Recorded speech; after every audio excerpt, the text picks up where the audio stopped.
Let's go with Tactical Penguin. Tactical Penguin. Yeah.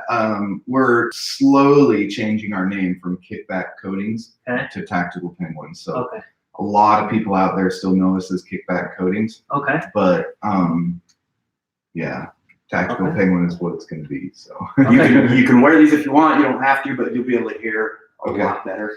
All right. Yeah. And then you'll be able to hear how loud you are here, or like if you're back here. You gotcha. Yeah. All right.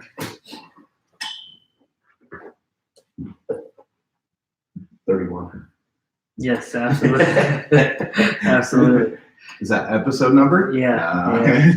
Yeah, I messed up on the last one. I had 2 mess ups on the last one, but you just kind of roll with it. Yeah, it's all good. Are we rolling on the recorder as well? Yeah. Yep. All right, perfect. All right, guys. Well, welcome to the Vigilante Podcast, episode 31. We're moving right along.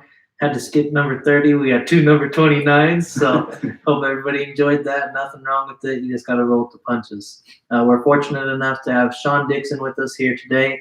He is the owner of Tactical Penguin, and he actually coats guns for a living. So I thank you so much for joining us today.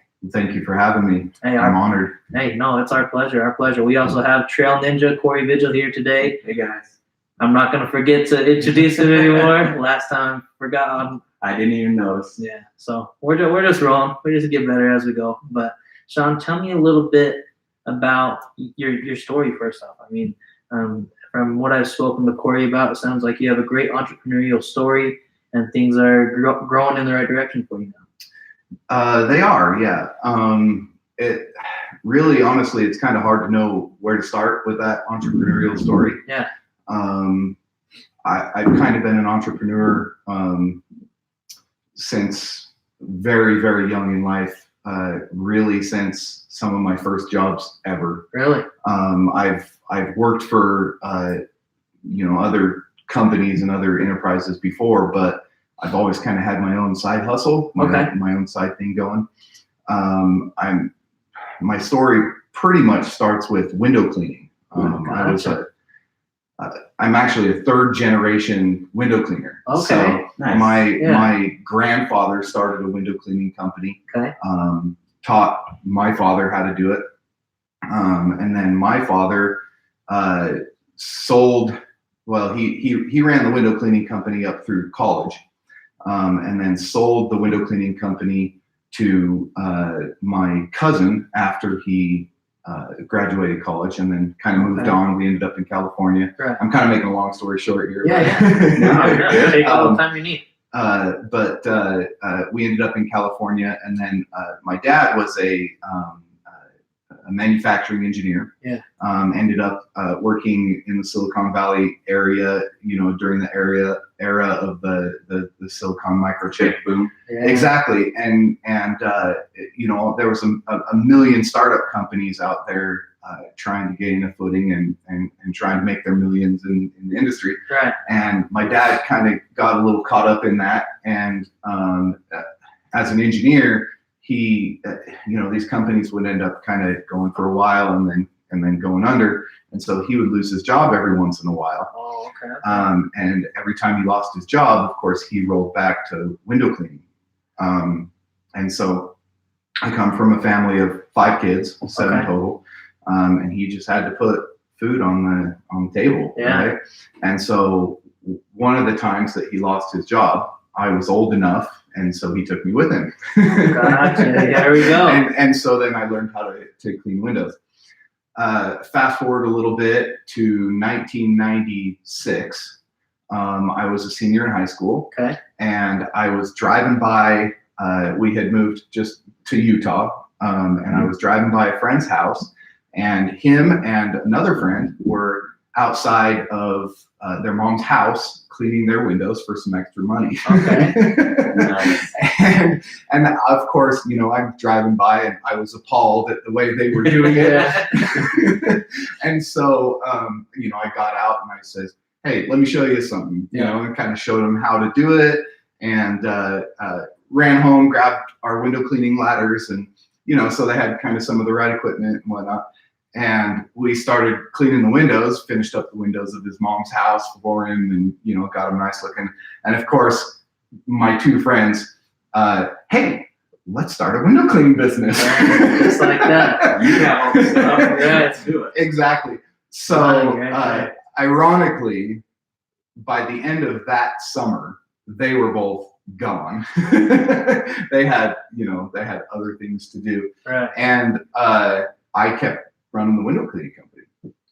And so that window cleaning company went from in 12 years. Okay. Let's see. Yeah, 12 years. It went from just me with a couple of ladders to probably one of the biggest commercial window cleaning companies in the valley. That's incredible. But I learned a lot. Yeah. It was kind of a pretty big learning curve for me. And because of the learning curve, I didn't necessarily make a whole lot of money. Okay. And so lost a little bit of love for the industry in general. Ended up selling it. Okay. Luckily, wasn't in any debt or anything like that. Kind of broke even. Right. Actually, I had just enough money when I after I sold everything off. Yeah. Paid off all my bills. Okay. Right. And then I had just enough money to go out and buy 1972 Datsun 240Z, Yes. which is my absolute love of a car. That's awesome. What color? It was brown. Had 52,000 original miles. Okay. And the original paint job. Wow. And the gentleman that I bought it from was so nice. He dropped it off in front of my house on a trailer from me from California. That's some customer Zero service. rust. I mean, it was a beautiful car. Yeah, that sounds incredible. So, and then I kind of floundered for a little while. Okay. Wasn't really sure what I wanted to do with my life or what to do next. So that's when I kind of ventured into working for some other people and tried out a few different industries and whatnot. And then started this side hustle of gun coating. Okay. Wasn't certified at the time, but Right. I tried out a few different brands of gun coatings and kind of just in my garage, kind of decided what I liked the most and kind of really started just doing a few coating jobs on my own for my own firearms. Right. And friends, family, a few other people kind of started to catch on to what I was doing and liked what I was doing. So I ended up coating their guns. Long story short, I ended up doing it for a living. Yeah. It grew fast enough that I was probably really only in my garage for 4 or 5 months. Wow. And then ended up finding a commercial location, and it's just grown from there. That's incredible. What is, just for the listener's sake, would you mind going through the process of what the coating process is? Okay. So the main product that we use is called Cerakote. Okay. It's a ceramic firearm finish. Okay. And shortly after I realized that there was a market for it, I went up to White City, Oregon, where they are located, and got certified. And what does that mean? So you go through a couple days course. They teach you how to apply it properly and whatnot. And I had already been doing it up to that point. I really had already been doing it for about a year. Yeah. So I had pretty much already figured out how it was done. So I kind of learned a few things there. It's definitely a course that's worth taking and worth getting certified because no matter how good you are at it, they've been doing it since the product was invented, and so they can kind of teach you a few tips and tricks and how to do things. Absolutely. But really, for anybody that's been in business for any period of time, you will know that necessarily the most complicated part. Gotcha. Business in general is extremely complicated. Right. And when you're small and you don't have a lot of backing to get started, you're pretty much the chief, like they say, the chief cook and bottle washer, Right. So you pretty much do everything. Yeah. Jack of all trades. Yeah. Right. And the one thing that I know for sure that I didn't want to handle myself was the tax part. Right. And on my own. Right. As far as marketing and advertising and social media, I mean, that was a huge learning curve. Yeah. Because getting out of high school in 1996, there wasn't a whole lot of social media going on. Right. So I had to really rely on my younger employees, right, that knew some of this stuff. And I remember like one of my employees very early on in the game saying, "Hey, dude, you got to start an Instagram page." Yeah. What's Instagram? Right. Exactly. So, but you were learning. You were growing. Yeah. And of course, I was skeptical, but open-minded. Yeah. And so I was willing to give it a try. And hey, if it didn't work, I could always just stop doing it. Yeah, not do it. And so it doesn't cost any money to start an Instagram page, Exactly. So I mean, just through trial and error and learning curve, we've been able to establish a pretty decent name in the industry, and our little shop stays quite busy. So what types of, and you said everything's more custom, correct? Mm-hmm. So I could really get any type of design on a firearm, correct? Absolutely. Yeah. I mean, I tell our customers all the time, our job is to make your whatever crazy idea you have in your head is to make it come true.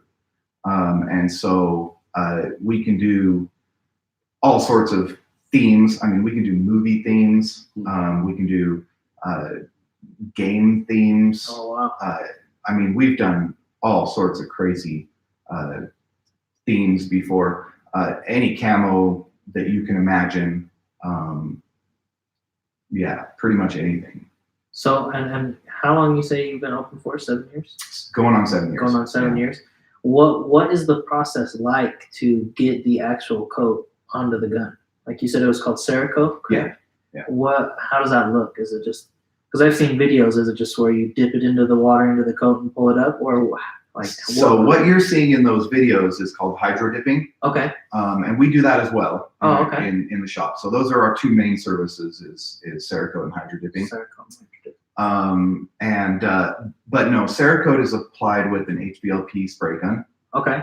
And so when you're doing patterns and stuff, you're mostly using stencils. Okay. So we cut stencils out of like a high heat vinyl. Right.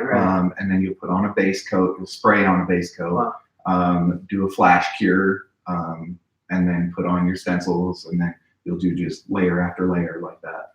Beautiful. But yeah, hydro dipping is fun too. I mean, I've got a couple employees now, because I'm so busy, with the front end stuff, taking care of paperwork and invoicing and that kind of stuff. I don't really get a whole lot of time to do the actual Cerakote anymore. Okay. But the one thing that I do very regularly is the hydro dipping. A couple of my other employees are a little bit scared of that part. Right. So I do the majority of the hydro dipping. Whenever a project comes through, they get it prepped for me and then hang it in the hydro dipping area.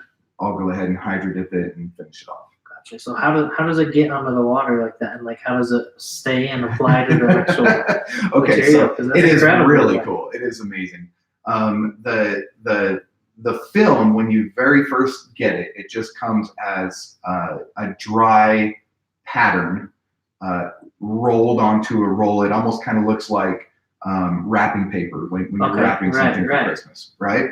And so what you do is you lay that carefully on top of the water so that the water doesn't flow on top of it, right? And then you spray an activator on top. Now, this film that you sat on top, its official name is PVA. It stands for polyvinyl alcohol. Okay. So really all it is a dry alcohol with ink in the middle. When you spray the activator on, it liquefies the alcohol, and leaves the ink ready to transfer onto whatever you're dipping in. So then you take that product, you dip it in, very carefully. There's a huge learning curve I bet. to proper hydro dipping, Right. and it took me quite a while. What did you practice with? Mostly tumblers. Those 30-ounce vacuum sealed tumblers. They are great to learn on. But then you get into dipping like receiver sets, hand guards, stocks, like full rifle stocks, and it gets complicated. Wow. But yeah, I mean, the good thing is if you mess up on one, you didn't ruin the product, right? So you just re-prep it and you do it again. Gotcha. It's a little bit expensive when you ruin a bunch of film, Right. so you want to make sure you get it right. But otherwise, you're not ruining your customer's product. Right. Absolutely. Do you have an Instagram right now? What is your Yes. tag for somebody to follow and go check out? On both Instagram and Facebook, it's Tack Penguin. TACPENGUIN. Tack Penguin. Perfect. Yeah, go give him a follow and check it out. I mean, from what I'm imagining, it's kind of like almost a video game where you're customizing your gun.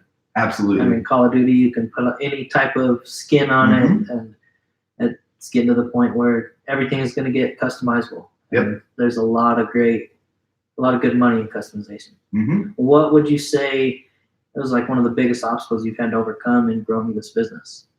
Oh, it's always money. Yeah. Just capital. Yeah, absolutely. Being able to make sure that you've raised enough money to be able to pay all the bills, and then leave enough for growth. Right. Is a big obstacle. Yeah, and unfortunately, you make one small mistake in business, and it can really cost you. Yeah. As an example, we had 2 years ago, we were doing work for a very, very large commercial manufacturer. Okay. And I won't name them. Right. Yeah, no worries. I'm still a little salty about it. You want to name them, but you won't name them. No, I won't name them. But so they were a really, really large commercial manufacturer, and they were having us do 100% of their coding work. Wow. Okay. And I had probably 4 employees on staff just for their work. Wow. And really, I always blame myself because I should have prepared and planned for this type of thing, and had some contingency plans in place. Yeah. Right. But we were doing a very large amount of work for him, had all these employees on staff. And one of my weaknesses as an employer is that, well, if you can call it a weakness, I guess, but one of my weaknesses as an employer is that I get attached to my employees. Right. I like them. Yeah. Right. And It's so kind of part of your family in essence. yeah. And so when the work all of a sudden drops off, I have big troubles with just letting people go. Yeah. Kills me. Yeah. And so this manufacturer decided to move everything in-house. And that's not necessarily the bad part, because that happens all the time. Right. The bad part is that they didn't tell us. Wow. And so I kept all of these people on staff for way, way too long. Yeah. And it depleted all of my coffers, all of the money that I had saved up for taxes and for growth and all of this stuff. And ended up pretty in the red. Right. And so long story short, I had to let him go. So even though I hesitated, I ended up kind of hurting my company a bit. Yeah. Because I kept him for too long. Right. And so ended up letting him go. And even to this day, 2 years later, Right. I'm still paying for that mistake. Wow. Gotcha. So in hindsight's 2020, Right. So in retrospect, I should have seen the writing on the wall. And as much as I loved him, I should have let him go. Yeah. and let them go off and, find their new jobs, and kept the company in the green. Right. Exactly. So, this is stuff that you just learn from being a business owner. And you have to. You got to grow through it. Grow through what you go through. What do you say? I had a question on, you say you stencil your stuff. Mm-hmm. Do you ever have anyone, or do you freehand anything? Very rarely. Unfortunately, none of us in the shop are super good artists. Mm-hmm. We do a little bit of that, mostly only when it's abstract, though. But we do have a small network of artists that are really good. Yeah. We've got one gentleman that we send stuff to every once in a while when we want pinstriping work. And he's actually a certified Rat Fink pinstriping artist. Wow. Okay. And so he does some really good work, stuff like that. So we have some good subcontractors, you could say, that help us out with stuff that we know where our line is. We know what we're good at. We know what we're capable of. Right. And if it's beyond what we're capable of or outside of our wheelhouse, then we have people we can call upon to help us out. Cool. Beautiful. Absolutely. Well, so tell me, what was it like going back? You said growing up with your dad in the Silicon boom, the Silicon Valley boom. What was that like seeing, and how much did that affect you wanting to be an entrepreneur growing up as well?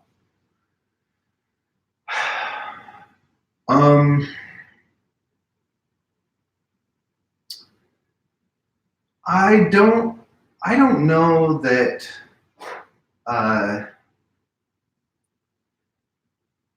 I'm not sure that his being an engineer necessarily affected that. Okay. I think what affected that more than anything was my experience working for other people.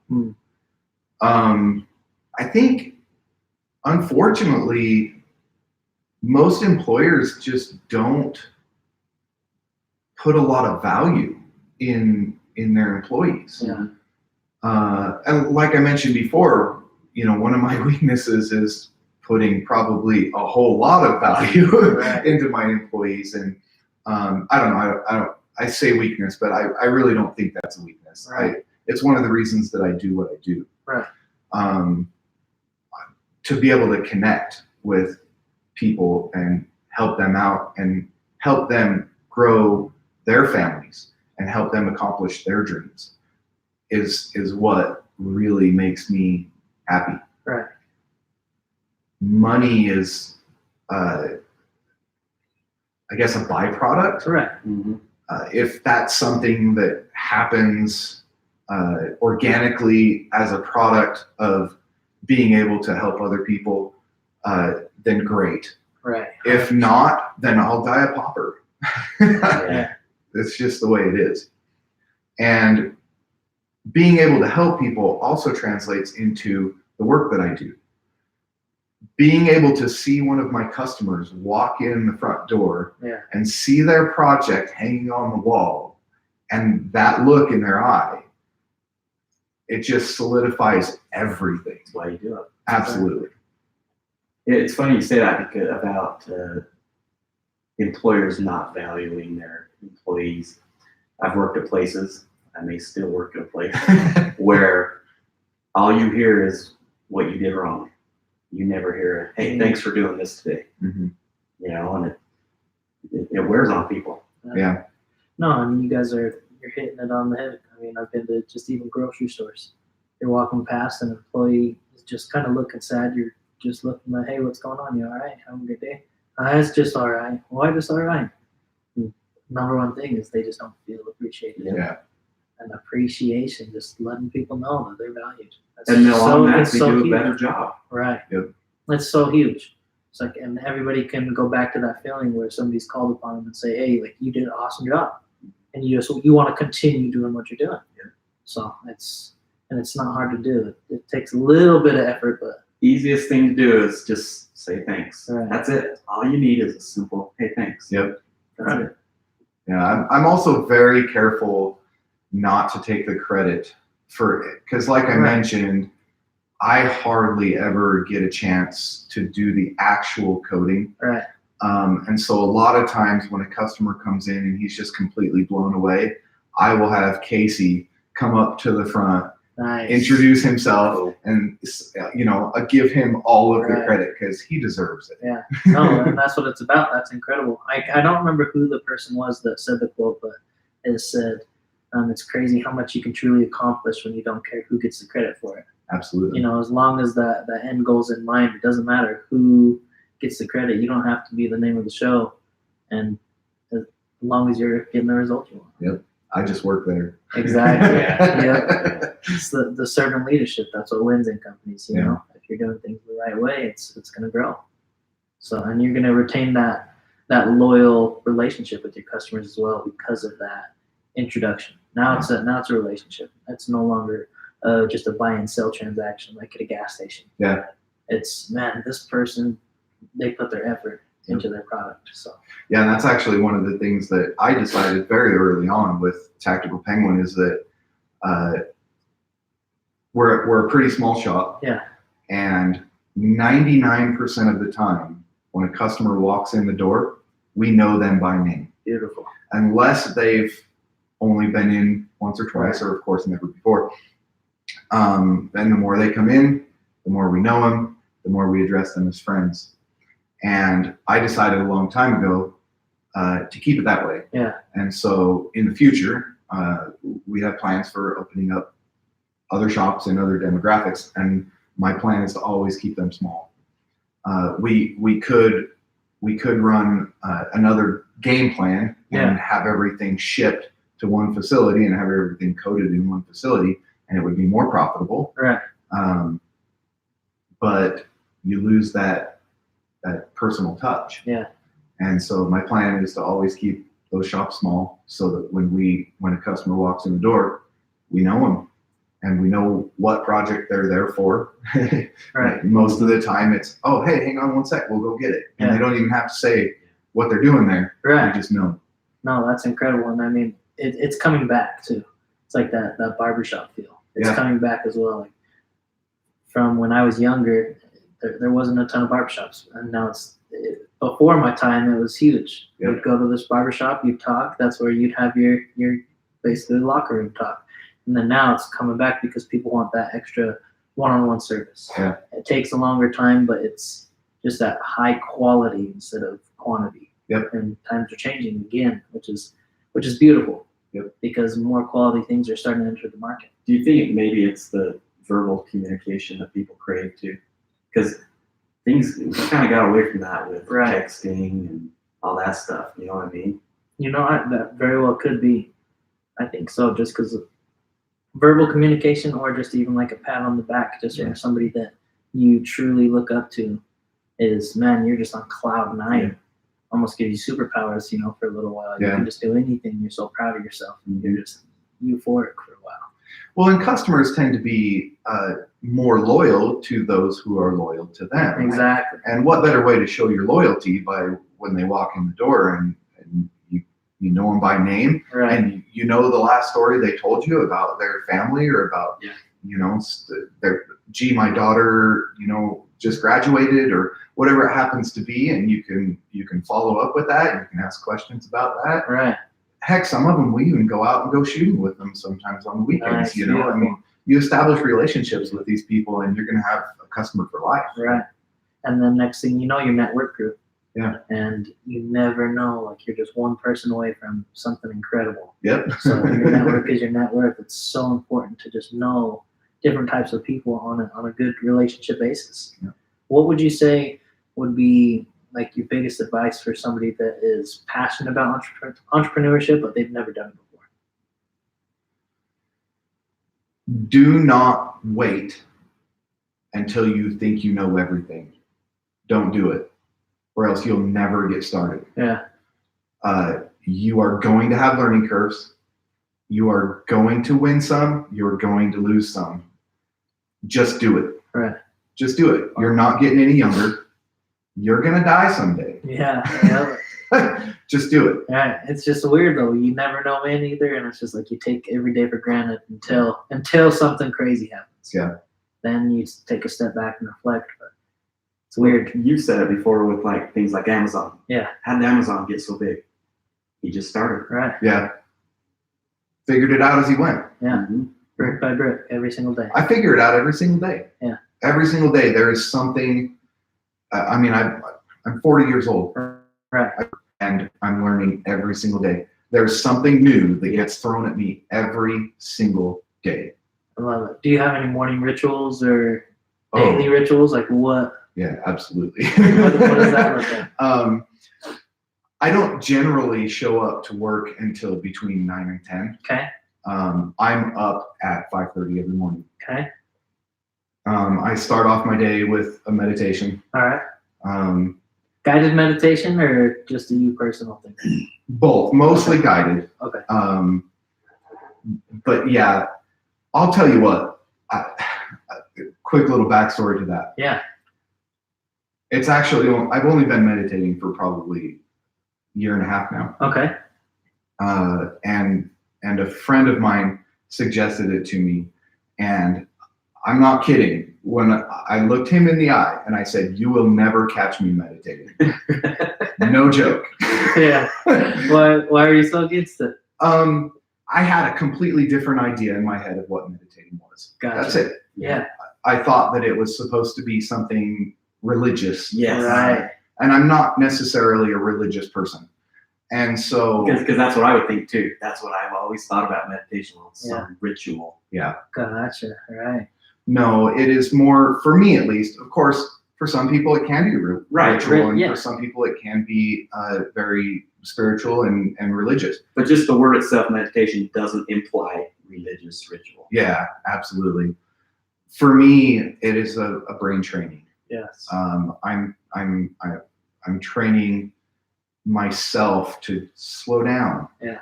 And think things through. Yes. Make the right decisions, right? And it makes a big difference. But also, I've learned to just connect a lot more through meditation. Gratitude is a big one. It's a huge one for me. Huge. I think being able to express gratitude and think about the things that have brought me so much joy in my life that I normally would not have ever stopped for long enough to think about. Yeah. And it's made a huge difference. But yeah, so meditation is a big one. I usually do that. I try to do it 7 days a week. I'm usually closer to 5 or 6. I'll miss a day here and there. Right. But yeah, and then after meditation, I do a quick planning for the day, write down my goals, and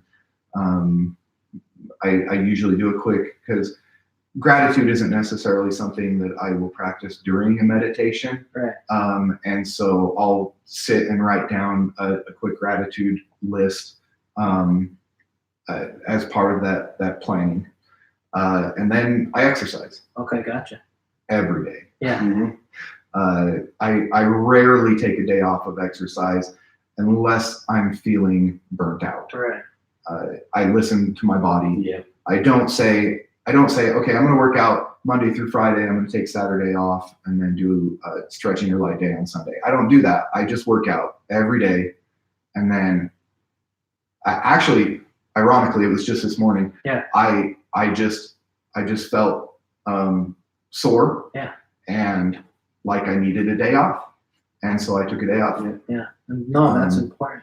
Huge. Especially like growing up being in athletics, you're always, even if you get hurt, I'm all good, coach. It's all good. I'm good. I can push to the next level, push to the next level. Yeah. So I had to really learn how to switch my mindset after I graduated and started to not really pursue athletics as a career. Mm-hmm. And now it's just to keep a longevity type thing for my body. Yeah. And now it's like, okay, just like you said, Well, you really got to listen to your body. And yeah, and the older you get, the more important that is too. Right. Your recovery takes a little bit longer. Yes. Your 1 day of taking off is my 2 days of taking Yeah. Well, and the harder you go, the more time you might need to take off. Right. What type of workouts do you do? More CrossFit type, more bodybuilding? Just weights type, more aerobics, more? I used to spend, well, it depends on the time of year, because of course here in Utah, it gets cold out and it gets Right. snowy and you can't do as much outside. Right. So usually during the winter, you'll find me in a gym. Okay. But I really don't like the gym very much. And so when it's warm outside, weather's clear or whatever, I'll do more CrossFit type stuff. Okay. I've got some big tractor tires that I flip. Nice, I can alright. do kind of like some full body workouts and stuff in my garage. My love is biking. Okay, gotcha. Both mountain biking and road biking. So I'll usually go biking 3 or 4 days a week. And then I also run quite a bit. What is it about biking for you that you like more than others? There might be quite a bit of nostalgia involved in that. Okay. I started doing century rides when I was 12. What is a century ride? That's 100 miles Wow, on a road bike. that's incredible. Yeah, so I started doing that with my dad Yeah. back in California, and we did several of them. I grew up in a little town called Grass Valley in Northern California, Okay. and they have a very, very famous century ride there called the Nevada City Century. Okay. And so I went and did that one a couple times, and you just get hooked. Yeah. And I actually, when I moved to Utah, road biking wasn't necessarily a big thing. And so I transitioned to mountain biking. And, of course, we have these gorgeous mountains here in Right. Utah. And so I grew a huge love for mountain biking. Okay. And there was a good portion of my life where I was too poor to have both bikes. Yeah. And so I kind of switched back and forth. I'd have a mountain bike for a few years and then I'd sell it and get a road bike. And, but fortunately now I'm able to have both bikes. Right. And so usually on the weekends you can find me up in the mountains. Okay. And during the week, when the schedule's a little tighter, that's the one thing that I really like about road biking is you can leave right out your garage. Yeah. You can go do 20 or 30 miles and come back and not have used half of your day, traveling back and forth to your spot. Right. So usually during the week I'm doing road biking. I just recently got my son into it. Okay. So now I've got myself a riding partner. I love it. He just barely turned 14 and Nice. he's still a little bit unsure about whether he likes it or not. Right. You're gonna make sure he likes it. No, well, I've never forced him Right. to do anything, but I told him he needs to stick with it for a little while and that he would get hooked like I did. So Yeah. we'll see how that That's works awesome. out. Well, I hope the best for that, for Yeah. sure, because it's always good to roll with somebody. Absolutely. And that could be a lot of good hours of some father-son time for sure. Well, he's totally into mountain biking, so if Nice. he decides he doesn't like road biking, I can probably live with it. Right. That's still a big win right there. Yeah. So what, as far as entrepreneurship goes, where do you see yourself in the next few years? I mean, you're almost 7 years running now. What does the next 7 years look like for you guys? I've done a lot of pondering about that. Yeah. There's a lot of people, I would say mostly the younger crowd, that has pretty major ambitions about, becoming multimillionaires and or even billionaires these days, right? And in all honesty, I don't really see myself reaching, I don't know how to articulate this, but all I really want is a small circle of influence. Gotcha. I just want to be able to influence in a positive way a small number of people to become the best them that they possibly can. Beautiful. As well as raise myself at the same time. Yes. I've decided, I've come to the realization over the last few years that I'm not an island. I can't do it by myself. Right. And it's something that I always kind of thought that I could do as a young entrepreneur. Right. And I really just want to find a few like-minded people that want to become the best them that they possibly can. Right. And then we can work together to reach those goals. Yeah. And so I don't really see myself running a multi-million-dollar corporation. I have found just recently, in reality, I have found a lot of peace in my life, and I want to get that. So that's my goal. What do you think onset that period of peace, and like what changed? Oh man, I'm glad my wife's not here right now.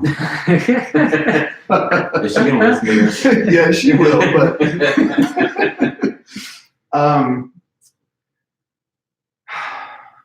I was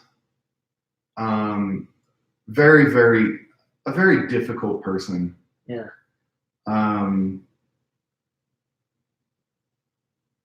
I at one point in my life, like I said, I thought I was an island, right? Mhm. I thought I didn't have to rely on anybody else. Yeah. And it caused a lot of tension in my life. Mm. It caused a lot of problems in my life.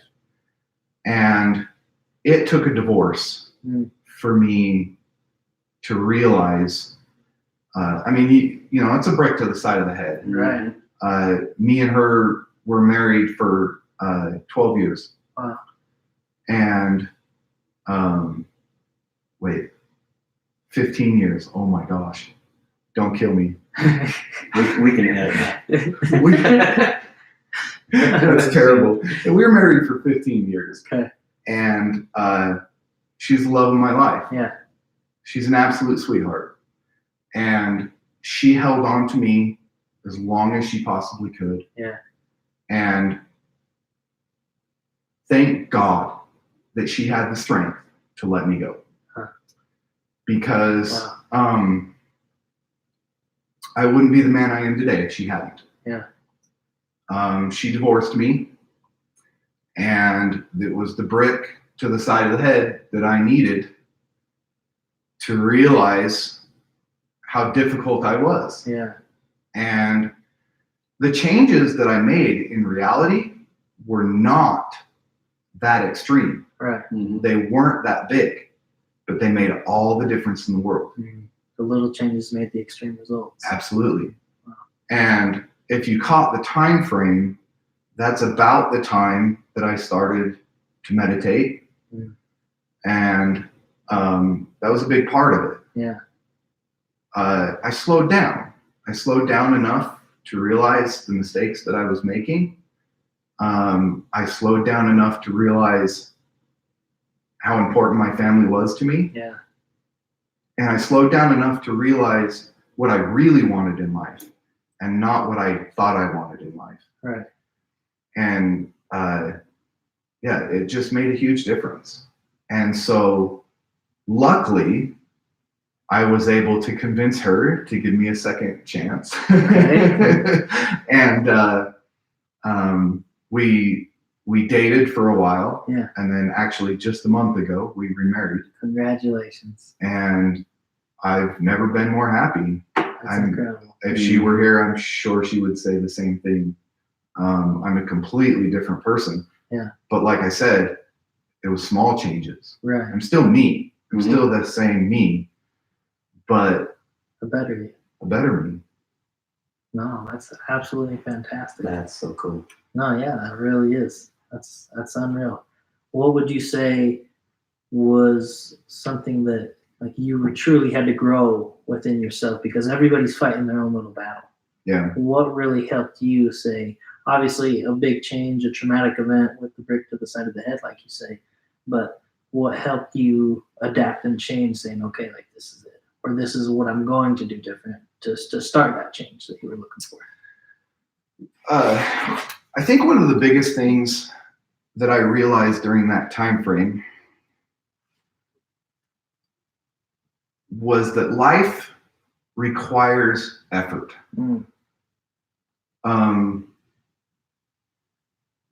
I had been a big proponent of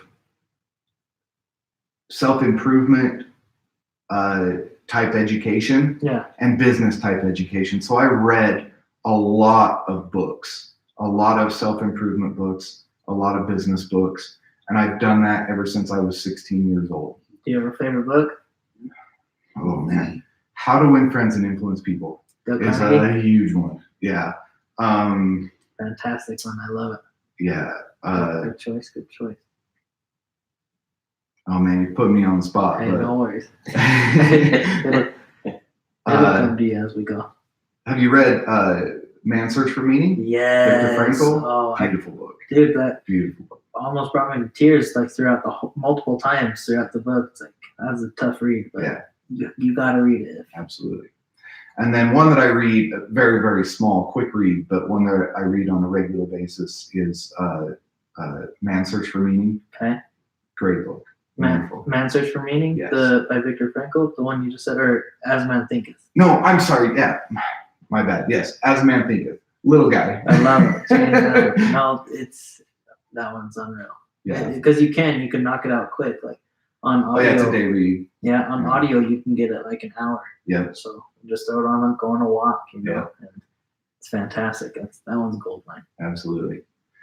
But so yeah, back to what I was saying though, the application part is what I seemed to have an issue with, because the application part is what requires effort. Right. And I was putting effort into a lot of things. Yeah. But a lot of the things that I was putting effort into were misguided because of that slowing down enough to figure out what was really important in life. Mm. And so once I was able to basically connect the dots, right? So I had all of this knowledge that I had gained over the years of reading these books. Yeah. But I just wasn't connecting the dots of how to apply what I had learned. Yeah. And I don't know. It's just kind of, at one point, I just said, okay, well, I'm just going to do it. Yeah. Like it wasn't that difficult, right? Right. Once I finally just decided that it was that important for me. Right. And so that's when I started doing all of the things that I knew that I had to do in the first place, which was get up in the morning, write down your goals, right? You need to have daily goals, weekly goals, monthly goals. You need to have a vision. Yeah. You need to know where you're going in life 100%. and how you're going to get there. Right. And it was stuff that I had known, right? Yeah. I had known for years and years and years, but I never applied it. Right. And so one day I was just like getting hit upside the head again with a brick. Yeah. I just had to just do it. Yeah. Why don't you think you applied it the first time when you knew what you needed to do? And I think it's something that I think most humans do. It's like, hey, I know I could do the laundry right now. I know how to do the laundry, but I'll put it off. Yeah. Effort. Yeah. It's just I wasn't ready to put the effort into it. Gotcha. And that's real. That's respectful. I mean, because if you can get something in life without putting effort into it, right? Everybody's going to choose that. Right. Yeah. But the reality is that you can't get what you want in life without putting effort into it. Right. And so I think a lot of us try the easy way first. Yeah. Right? And then once you realize that the easy way just isn't going to work, then you decide, okay, well, darn, I guess I'm going to have to put effort into it now. So finally just going to have to do it the right way. Yeah, exactly. So yeah, I think that's kind of what happened to me is one day I said, okay, well, put my nose to the grindstone and let's do this. And what was that like? Because I know it's a lot easier once you're in the habit of grinding, you're in the habit of marathon mode, you're moving, things are going good. But what was it like to get to that point where you had the momentum behind you? When you made the decision, when you're ramping up?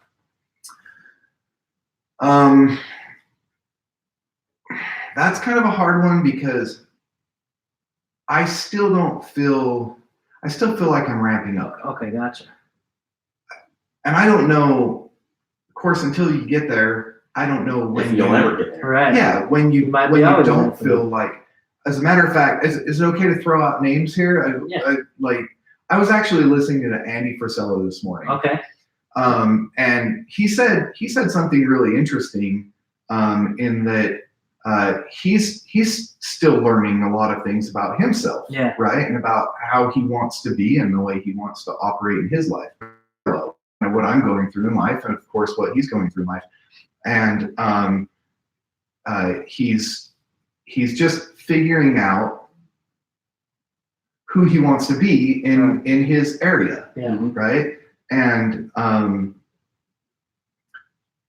kind of going through the same thing. Yeah. You know, I don't think I'll ever be his level, but it's not my goal. Right. It's not really my goal. Right. If that was my goal, I know how much effort I would have to put into that. Right. And there's actually another book that just came to mind. It's called Outliers. Yes, the 10,000 hours, Malcolm Gladwell. Exactly. Yes. And I don't think that I'm necessarily an outlier in my field, Gotcha. right? I have a different situation. Yeah. I got married pretty early on in life. Yeah. I have a couple of wonderful children, and a big portion of my life is dedicated to them. Yeah. And I don't want to take away from the time that I dedicate to them to dedicate to my business. Yeah. So therefore, realistically, I know that I'm not going to be able to reach that multimillionaire or that billionaire status, because that takes time and effort. And I don't have that time and effort to dedicate to that I'm willing to sacrifice from my family. Yeah. So and I'm okay with that. Yeah. It's not something that I'm sad about. Right. I love where I'm at. Yeah. Right. And no, it's beautiful to get to that level of honesty with yourself as well. Yeah. Because you know exactly where you're going to go and you're on that path to do it. I mean, yeah. It's beautiful. And anybody can get to whatever level they'd like to achieve. They just have to be willing to dedicate that time. Absolutely. And you have to be honest about it. Yes. If you want to be a multimillionaire or a billionaire, you are going to have to dedicate every waking hour to that, and most of your sleeping hours to that, to be able to reach those goals. And I want to spend that time with my family. Right. So so my goals are realistic to what I want to achieve in life. What would you say you learned most about being a dad as well that transferred into like the business and the growth of the business? Well, my kids are 12 and 14 right now, so I'm still learning. Right.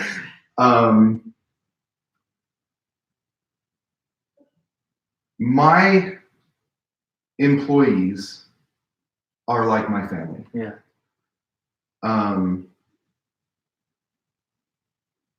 I love with them.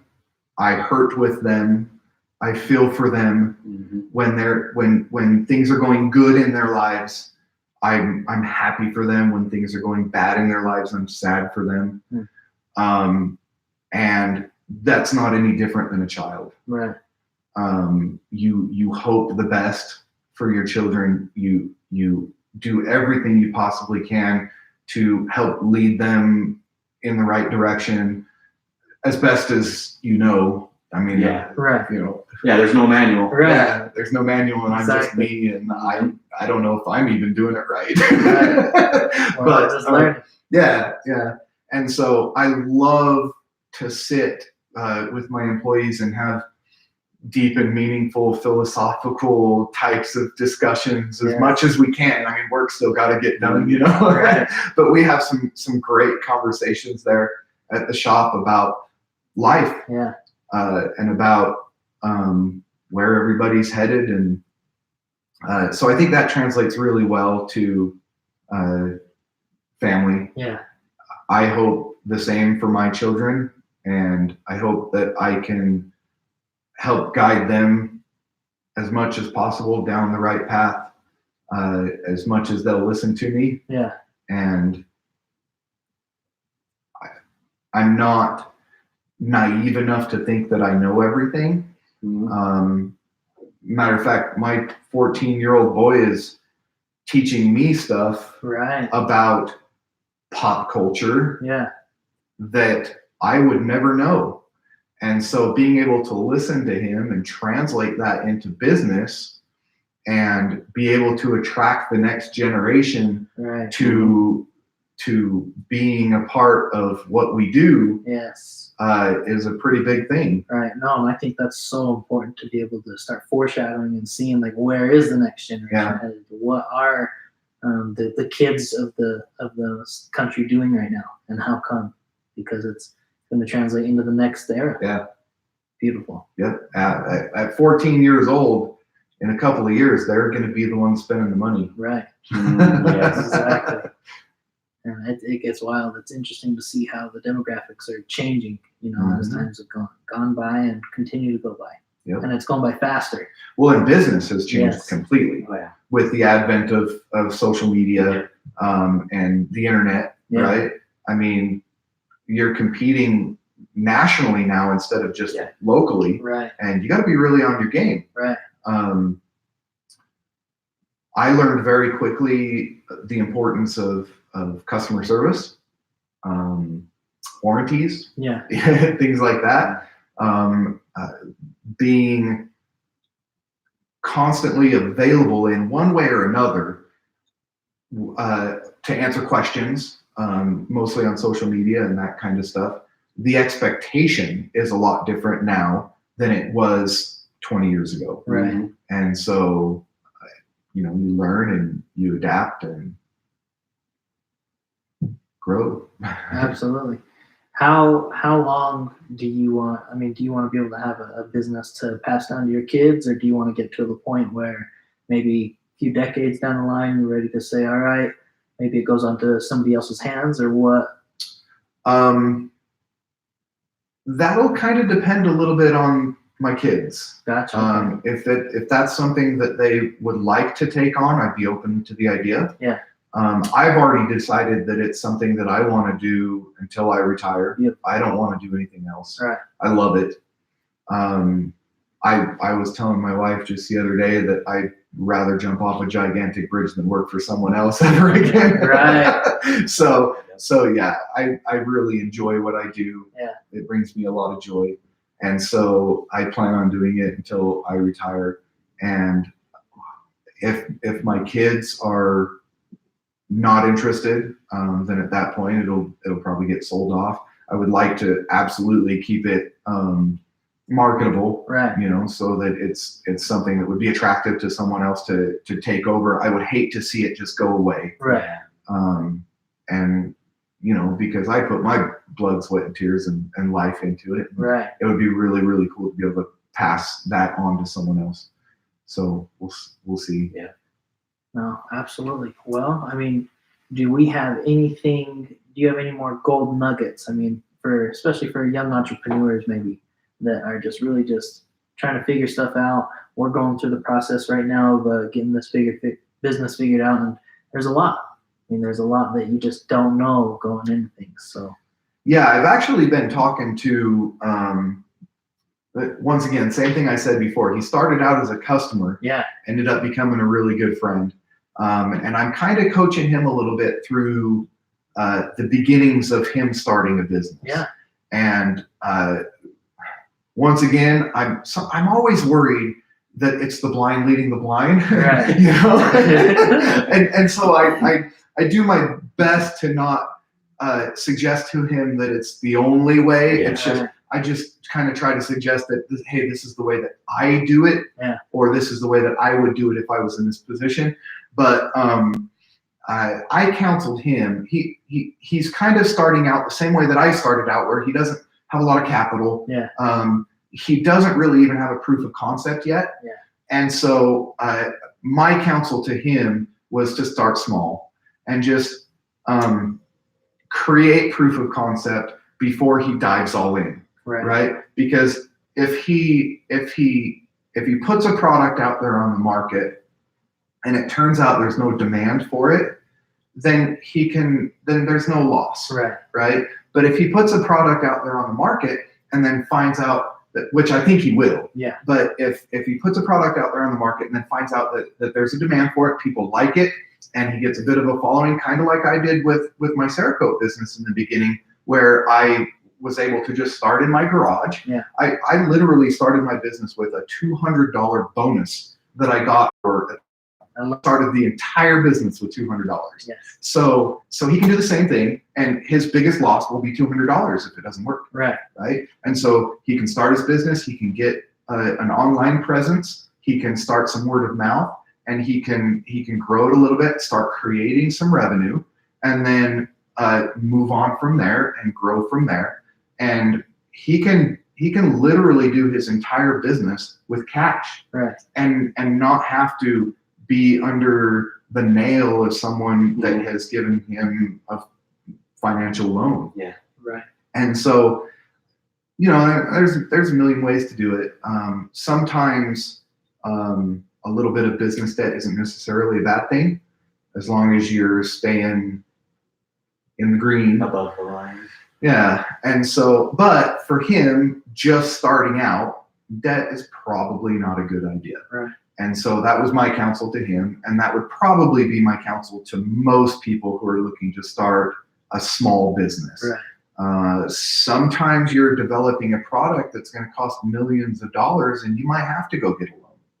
But if you're starting a small, product line or something like that, where you can do it with no capital, do it. Perfect. And then my last question to you, if he doesn't have any more as well, but my last question to you is like, just for the listener's sake, would you mind explaining the difference to you between living an entrepreneurial lifestyle where you're your own boss versus working for somebody else? I mean, I know you said you'd be willing to jump off a bridge instead of go work for somebody else again. What is the difference for somebody sitting on the fence of, well, man, should I just go get a job? Should I go to school to get a job? Or should I bet everything on myself to really just go follow the passion? So I would never, ever try to lead someone to believe that entrepreneurship is glamorous Right. or easy. Right. And I would also never lead someone to believe that entrepreneurship is the only way to go. Right. I know a lot of people that work for a company and have a side hustle. That's a great way to do it. Right. The main thing that I think is important for us as human beings